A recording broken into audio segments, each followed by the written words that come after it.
back and we are up and about. It's For Everyone podcast, the number one podcast for everyone. As you know, we curate podcast for everyone, like everyone.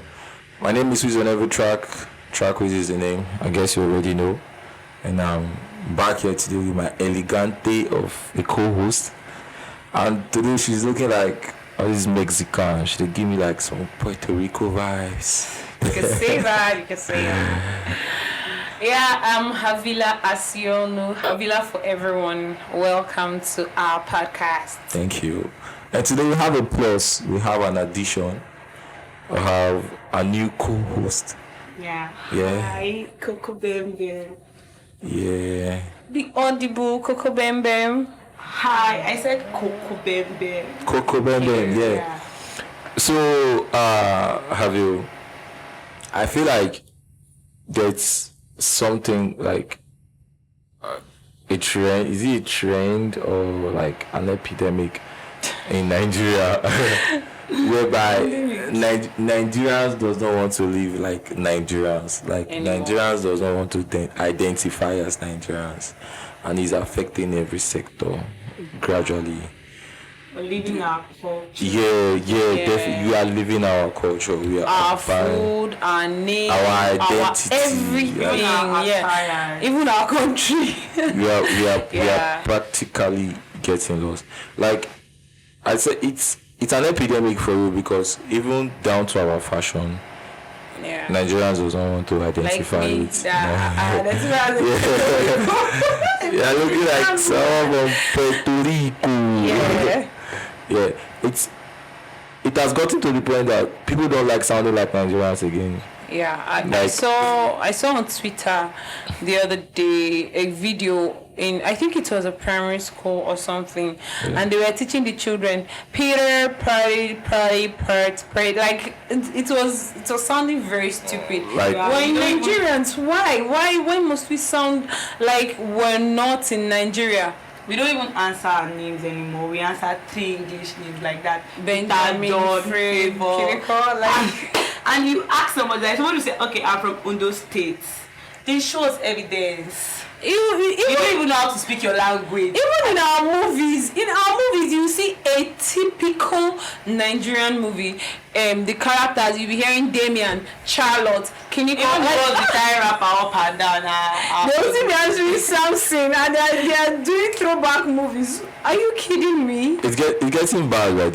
Like we don't understand it. We no longer understand the essence of cultural identity. Yeah. And it's gradually becoming. It is a problem already. And there are some people that they don't understand their language. Are you for real? I can speak my language anywhere. I am surprised to see that a lot of parents will not be able to talk to their children. Like I remember when we were growing up, when we go out with our mom, if she wants to tell us something that she doesn't want people there to understand, she will speak our language for us, and we will understand. Now a lot of parents will be speaking, Precious, come in, I don't want that person to your children, they attend school that speak English and they come home to speak English. Their neighbors speaking English. And your husband, you're Yorubas, you're Igbos, you're one tribe, and your children don't. Your children will be like, I don't know how to. You ask some people, you say, I don't know how to speak my language. Can you speak something else? Big shout out to everybody that can fluently speak their local language. Yeah, big shout out to them. This is not like my parents' field. I can speak to an extent, but I cannot say I can hold a conversation of 30 minutes. But at least you can understand. You can understand. I can understand. It's very important for children to understand their languages. But the funny thing is, my dad used to always tell me that when you grow up, you understand the value of your language. Yeah. Sometimes if I'm telling my dad something, he said, I know they hear you. Speak your language. I know in my ethnic language, he will tell me, I don't understand what you are saying. This is not my language. You have to speak my language. I don't understand until I started traveling. So if you meet somebody outside your state and the person finds out that you are from the same state, you get close. Finding out that you are from like same ethnic community, you get more close.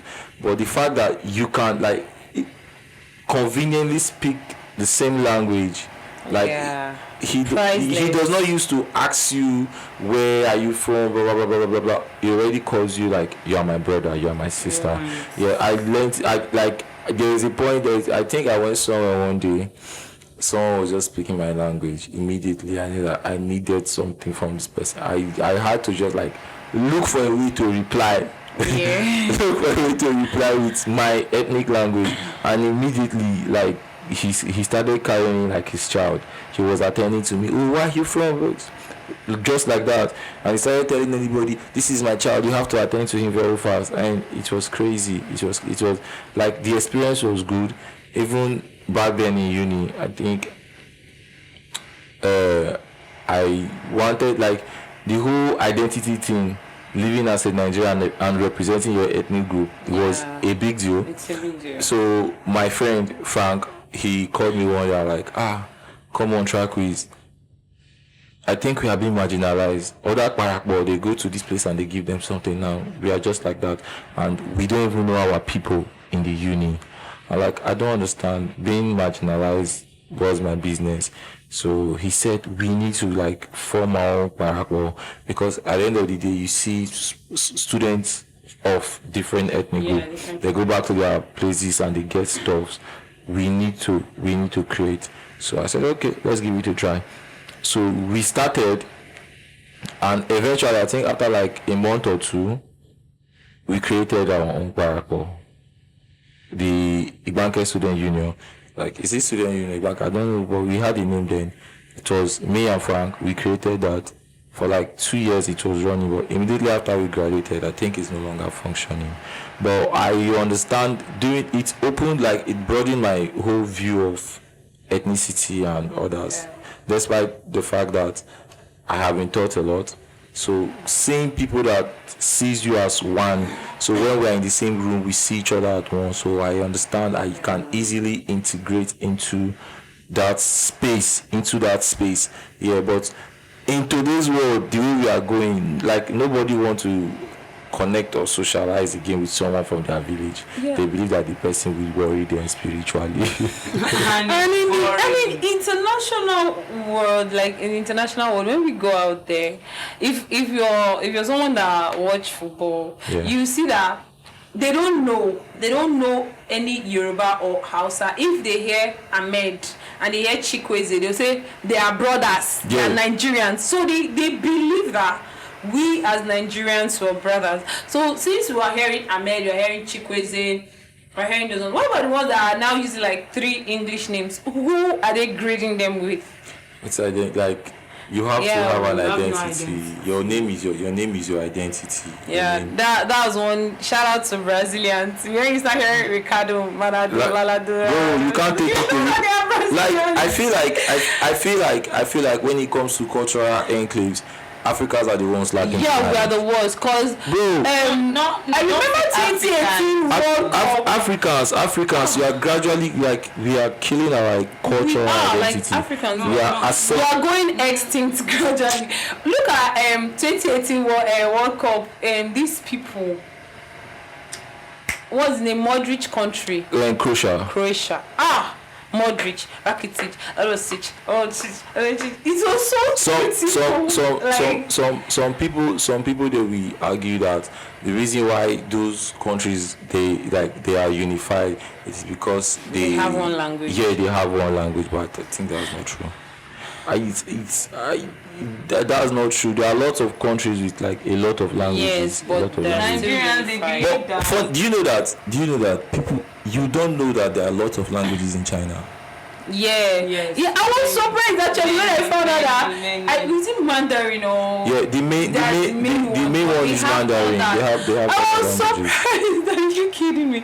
Yeah, most countries they do. Even Koreans too, they have other languages of the Seoul people from Jeju Island, like everyone have their own languages, but they still come out and stand that I am from this place. But in Africa, we're fading away. It gets the one with the most me for this Nigeria. The issue of accent. Bro, come on. Why you guys No, I'm not going to the. I'm not going to the aspect of everyone is trying to sound foreign. No, I'm not going. Actually, I don't want to. I don't want to speak on that. That is like something of its own. It's a problem of its own. But my only issue I have is why do we have issue with an Hausa man having an accent? Why do we have issue with an Igbo man having an accent? Why do we have issue with someone from Benin having an accent? Why do we have issue with a Yoruba man having a Yoruba accent? Bro, if I grew up in the West, it is very normal for me to sound like a Westerner. Yeah. Because if you step out of Africa and Nigeria, like when you step out of Nigeria, if you go to UK, for example, the way the London accent is different from the Merseyside accent, that's the Liverpool's, the Birmingham's, their accents are different. Even a Spanish man, a French man wants to speak English, he inculcates his French into the English. Like, you can't run away from accent. Like I don't know, like and I like accent, especially the Benin accent. Shout out to my Benin people. I love it. Shout out to us. Benin people speaking, like I love it so much. I love Benin accent. It's my favorite Nigerian accent. Why and then the worry accent. Why will you know? Like when worry. When you hear raise the speaker volume, loud down. Why? Like it's an identity. Yes, it's an identity. It's so beautiful. You don't need to start wondering where this person is from. When a man who grows up from South, when a man who grows up from South speaks, you know, yeah. And sometimes when I see people laugh at other people because of their accents, I feel like they have not traveled. When I went to Benin, they laughed me. When I was thinking, they say I feel like they have not traveled. I remember my first period of visiting Lagos. You know, if I say I dey go house, I say why I said they go house. I say don't touch my eye. No. That's how we dey talk. So you think that your accent is good until you travel. Yeah. So imagine me during my service here in Calabar. I speak, somebody they laugh me. Personally, in they laugh me I they laugh am. The way I speak sounded so funny to him. But the way he was sounding was so funny to me too. We were laughing at each other. What did you talk? They one day we were watching football. The guy said, "For them." I said, "Who? You said what? For them." I said, "Who? What do you?" I said, "Who?" Later, I get to understand that that's their phone. Yeah. You can't change it. That's their means of communication. They are okay with it, and we should. If we are talking about learning to, yes, you have to just the way you respect everybody's religion. You have to respect their mode of communication. Accent, a New Yorker will sound like a New Yorker, and you are okay with it. If someone from Houston will speak a lot and you don't hear anything and you still be tripping. And you smiling. You don't want to trick like them. Yes. And if other countries, people from other countries, like if you hear Lemeho speak English, you will laugh. You laugh till you cry. And they're doing it proudly because it's not my papa language. My dad is not an Englishman. I'm a Deltan, so if I speak, well, I was raised in Lagos though, and when I went to Benin too, they laughed at me. I never knew Lagosians had. I never knew I had an accent until I went to Benin. And when I was in school too, they say, "You come from Lagos, Abi? How you they know? You see the way they talk." We need to learn to like accept our identity. And we should stop like abusing other people because of who they are. Like, it's culture shock. Yeah. It's just that in Nigeria we laugh at our own culture shock. That when we travel out, we respect what we see there. Culture shock is everywhere. Like you experience all different forms of culture shock every day, but that doesn't mean like. How do they say it? Like, no culture is more supreme than any culture. Like, no culture is better than any culture because it is learned. It's actually the way of life of a people. It is being It's been there before. Or you learn. This is something you learn. You get into culture through socialization. Yeah. Also, other aspects, other ways of promoting our culture. I like some content creators that promote our cultures. The likes of Any. Can I remember any other person? The way Any used to promote our Nigerian food, it sweets me. Yeah. The way you just ask you how. The way you just say that he's eating abacha from Igbo, he's eating amala, he's eating like this thing. It sweets me. Like growing up, I grew up in Lagos, but if I was born and brought up here, but I didn't like amala. It was the way some people were eating it and all those their meats there. So that was really funny thing. The reason why I don't like amala is simply because they use it's not amala. They use broom to make it. Like no matter how much you explain to me, guy. Why you want this? Is because you were not born in it. This is something I want to eat. You are using broom. Why are you using broom? They try to explain a lot of time, but I don't want to listen. No, if you were Yoruba or you were born in Lagos, it would have been easier. Yeah, you would accept it. I I've traveled to different places. I've actually accepted their culture, their ethnic foods, and accepted their culture. I don't have issue with the general lifestyle of them, but I can't eat that thing, bro. Nobody's asking you to eat it, bro. But anyways, like you said, shout out to the content creators that are promoting our food culture. There is not this music industry. They're not promoting us. This guy that big shout out. I want to give a big shout out to the ones that are promoting our local food, because they are promoting us. Because if not for them, eating eba to school is like a sin. And not to talk about when you fall sick in school, you vomit eba. No worry. Even if it happen on Friday, on Monday you no go escape that thing. You no go escape. It's like a sin. It's like a sin. Like I remember the time when social media started gaining ground. All those to go time when you are chatting with someone and they ask you what do you eat. Come on. I've never seen anybody on to go tell me all those Facebook that year tell me that I ate eba. How? They no believe them. But now drinking garri is not a thing. I love the drinking garri trend though. Drinking garri because we are accepting ourselves. Before we make drinking garri feel like something that you just have to die before you do it. And before you can never see somebody post about garri. Tell you that they are drinking garri. Garri is not a big flex. Yes, now drinking garri. It has different packages now. There is a low class garri, there is middle class garri, there is a upper class garri. There's garri for people at the level of self-actualization. People at the one that is living in Banana Island, they have their own garri. Have you seen someone drinking garri with Fanta? Bro. I saw that at Benin. Benin people they don't go kill me. I saw somebody drinking garri with Fanta. The other one was drinking with malt. Now garri with are you serious? Benin people they are at another level. I don't want to talk about that. Well, big shout out to everybody promoting our food. Promoting our culture. Like we watch on social media, see those guys want to eat eba so bad. In fact, now they are doing eba. They are doing watermelon fufu.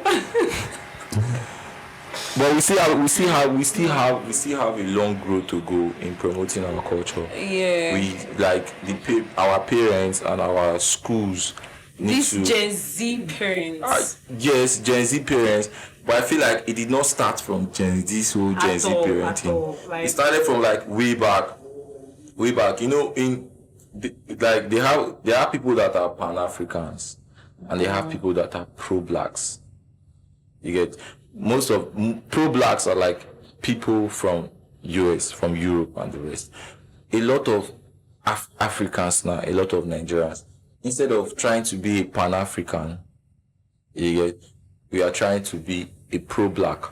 in the sense that we are trying to fit into the world system instead of maintaining our own system. There's no way you can beat them now. Someone that starts something, before you get there, the person is on the next step. You keep on following their model, using their canvas. And so those people, they want to be like us. So bad. You know that. bad. So when someone admire what you do so much, doesn't want to tell you, they'll start making you feel like what you're doing is wrong. It's actually bad. Imagine people that have a lot of children telling us not to give birth to children. Yeah. Telling us to control population. It's not about And births. they are more populated than Yes, us. they are more populated now. They are more populated than us. So why do you have issue with birth control? The whole don't for this, for that. It's for economic reasons. They have most of these people. They have like a working system that has been programmed. They have like a working system that has been programmed that if the estimated number of people that they draft to fill in this infrastructure that they have designed, if they have more than that population, the system will mess up the system. To mess up the system. So they don't want certain places to be overcrowded. So they are telling us not to give birth. See, whether we like it or not, there is strength in having, like, if you can create structures to accommodate this number of people, it will be our asset. Population is asset too. Whether we like it or not, it is asset. Because imagine we are like 200 or something million Nigerians. You don't need to sell outside Nigeria to be rich. Yeah, like China. Bro, you don't need. Chinese people, they don't need any. In fact, they're a world on their own. Instead of condemning us, so instead of following their footsteps, we should try to look for a way to make our own work. We are not looking for a way to make our own work. We just want to follow. Everyone is trying to be a foreigner. I'm telling you. We are all foreigners in this country. Can you give me the or what around the And the funny thing is, those people that we are trying so hard to sound like, when Americans hear them talking, Americans will be like, these British people, what are you saying? They don't understand. They don't speak Pidgin. They'll be like, can you interpret for me? And it's the person who's like, okay, I was telling someone when I was in school, I had an argument. I was telling somebody that Pidgin is our lingua franca. The person was arguing with me. So I now told the person, like, at the end of the day, I had a few people that accepted what I was saying. And they agree with me because as a Nigerian, I understand only English and my papa language. Now you're Yoruba, you understand only Yoruba language. You're Hausa, you understand. You're Calabar. Now we meet ourselves in maybe in an international conference, and we want to talk something. We don't want the people there to understand. I just say, see what that guy they do. Those people, they'll be looking at us like, what did these people they talk?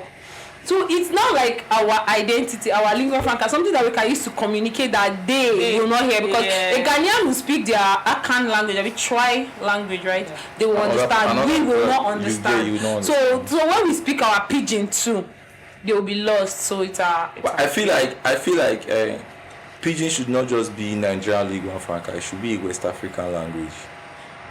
No, I like it as a Nigerian lingua franca because other West African countries, they have their and in West Africa they have other Pidgin English that they speak. No, they even have other languages that are not English, like some France. But the Anglophone West African countries, they understand Pidgin. Not all. And their Pidgin is different from ours. I think I've had someone from Sierra Leone speak Pidgin. It's different, like it's just different. It has genetic relationship. If it has genetic relationship, it will not be difficult for everyone to understand. I remember when we were in primary school that they used to beat us not to speak Pidgin English. They are speaking vernacular. You pay 15. Funny enough, is Pidgin English vernacular? Is it not your local language or vernacular? Which one is vernacular again? No, I'm lost. Like, but they used to call it vernacular. They call vernacular. Yeah. They call Pidgin different kind of. They even call it bad English. Funny. They don't know that it is not bad English. Yeah. Bad English is like not placing the words right how you're supposed to place it. That is tautology. That's actually bad English. You get. But Pidgin English is our English. I'm a big fan of. See, no, I love Pidgin. any uni where you go, anywhere you go, any IT raise your Peking. Your Peking come outside, go look for work. He go speak Pidgin for him to suffer. If you won't go uni, say you go speak. You know if you avoid Pidgin for this Nigeria, Pidgin our own, Pidgin our identity.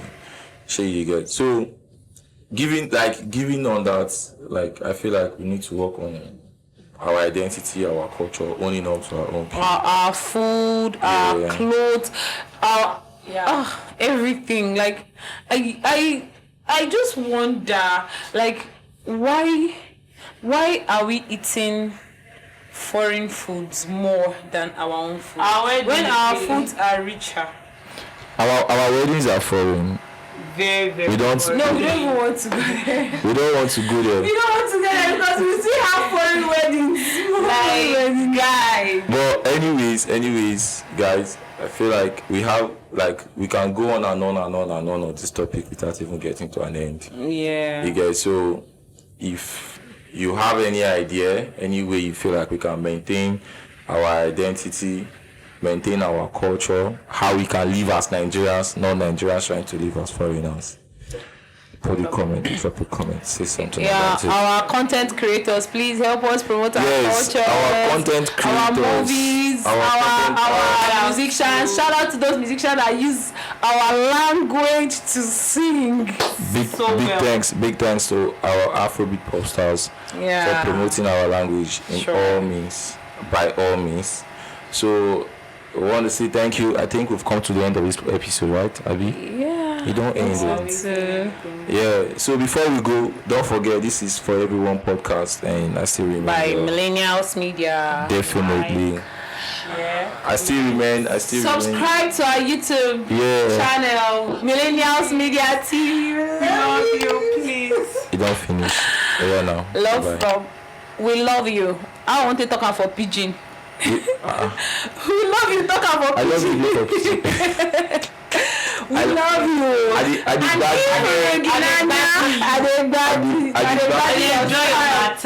enjoy it you do. We love you. We love you. I like me we package that.